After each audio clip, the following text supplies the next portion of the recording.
Alright guys, welcome back ulit sa aking channel. Please subscribe to my channel guys for more videos. At for today's video guys ay gagawa tayo ng spur gun handle. Quick tutorial lang to guys kasi medyo mahaba pag ipapakita natin lahat. Ganito ako gumawa ng handle guys. Mas maganda kung may pattern muna kayo guys, tapos i-drawing nyo sa kahoy tulad ng ginawa ko. Yan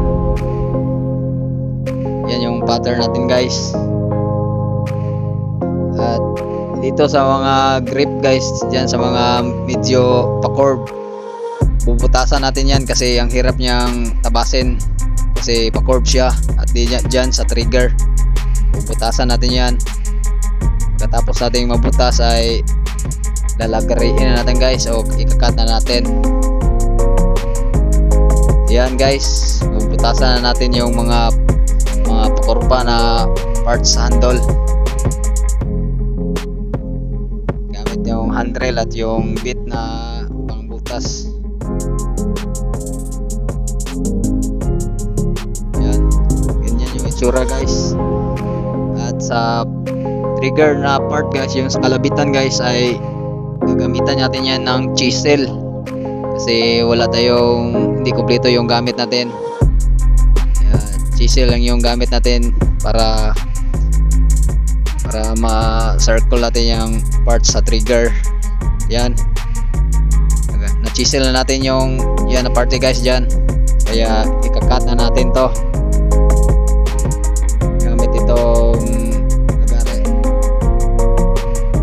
Manual yung trabaho natin guys kasi hindi pa tayo kompleto sa gamit.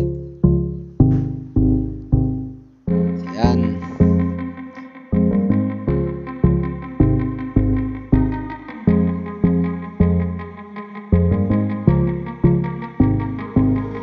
Ito yung itsura niya guys. Isasander na natin to guys gamit ang grinder at yung buffing disc or flapping disc. Yan, isasander na natin yan guys. Susundin lang natin yung pattern, tapos paliitin ng konti yung handle para masarap hawakan.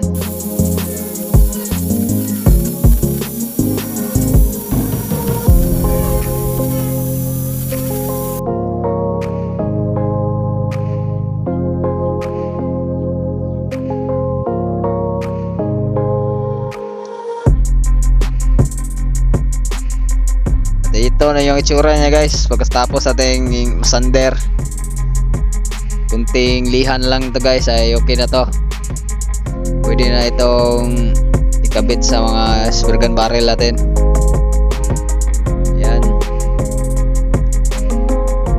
lilihain pa natin yan guys.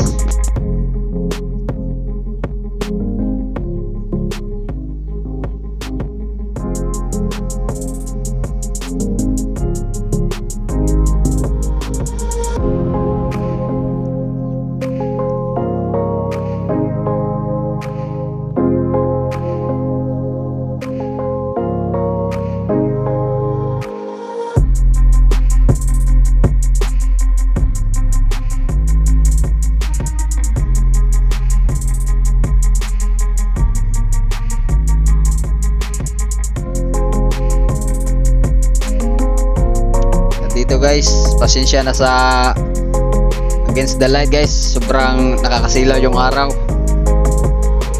Hindi ko napansin nga sobrang nakakasilaw pala yung araw.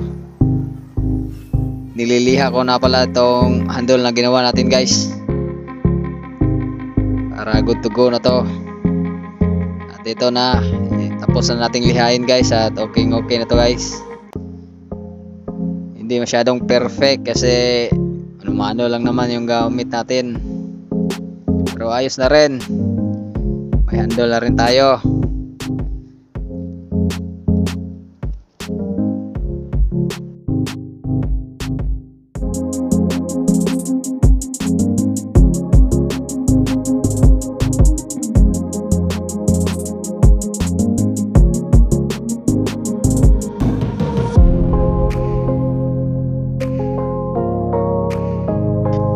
hanggang dito na lang guys. Sana may natutunan kayo.